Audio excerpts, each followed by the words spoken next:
Hey everyone, we are back again with another weekly tasting from WTSO. Today we are heading to the other side of the country to visit Washington State and try some of their red wine. I'm here with my friend Brody from Brody's Kitchen. Hello.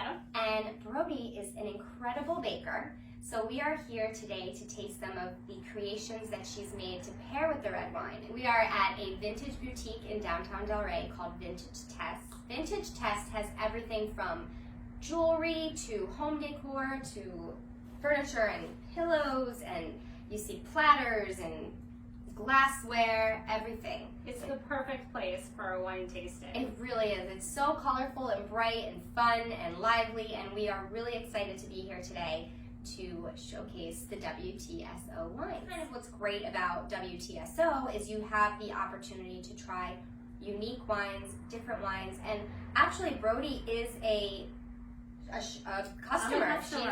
She's a member of WTSO even before. I've been using them for, I would say, at least 5 years. Wow. So quite a long time. I've had a great experience, so I continue to go back time and time again. And I love it in particular when I'm doing dinner parties, where I know I need multiple wines of the same bottle. And I feel like I can get a really high quality wine, but it's a really attractive price point, so it makes it more affordable for the dinner party, but yeah, I feel like I'm serving something really special. Well, you are. You're just not paying an arm and a leg, which is awesome about being a member of WTSO.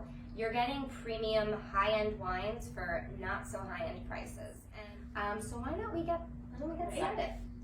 Our first wine we are going to try is actually from one of the first wineries in the Walla Walla Valley of Washington, and it was established in 1988, which is the year I was born. So this particular wine is a red blend, and it is a blend of Cabernet Sauvignon, Merlot, a Cabernet Franc, and a Petit Verdot. The flavors are ripe black plum, sandalwood, mocha, and it has a bit of a spicy finish.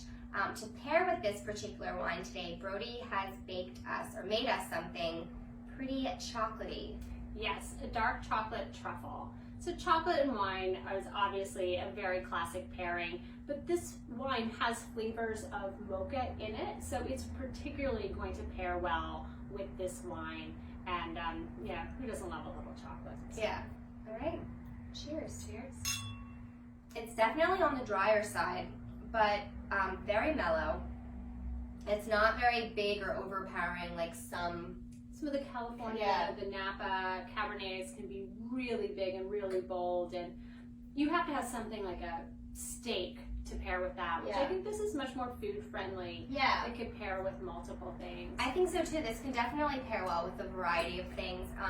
Speaking of which, the recipe that WTSO suggests to make with this wine is balsamic glazed meatballs.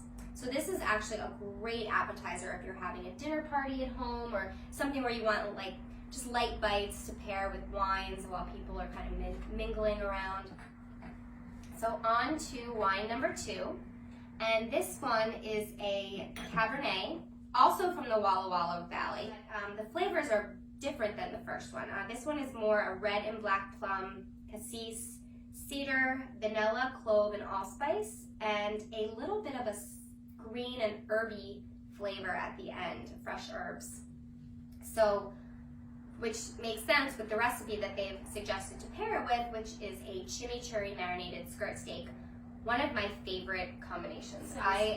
When I go to a steakhouse, a good steak and a chimichurri sauce is my go-to. And to pair with this today, though, Brody made us a little something sweet. So I paired carrot cake donuts. And once you leave the chocolate realm, it's a little harder to come up with something that's going to stand out to the red wine.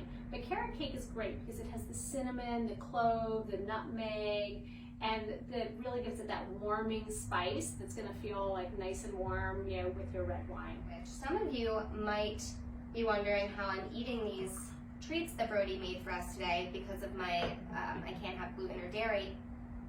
But Brody is actually a 100% gluten-free baker, so everything that she makes is gluten-free, and she experiments a lot with dairy-free baking as well. So everything that she's made for us today, the donuts, the truffles, and this beautiful cake we'll dig into later, are all both gluten and dairy-free. So off the bat, I am partial to this one. It is dry, but not as dry as the first one. There is a little bit of a sweetness on the back end that mellows it out. I think it would pair really well with a range of, even a salmon or a tuna, chicken, all the way to a steak as well. Yeah. Which one would you say is your favorite? I think I'm gonna go with this one here. I really like how it paired with the chocolate, and I could see how, with the food, with dinner, it's gonna work really well. I'm sticking with the cab over here. I think that was my winner of the day. So on that note, I would head over to WTSO as soon as possible to grab one of these weekly tastings, and we are gonna have another glass ourselves. Cheers! Cheers!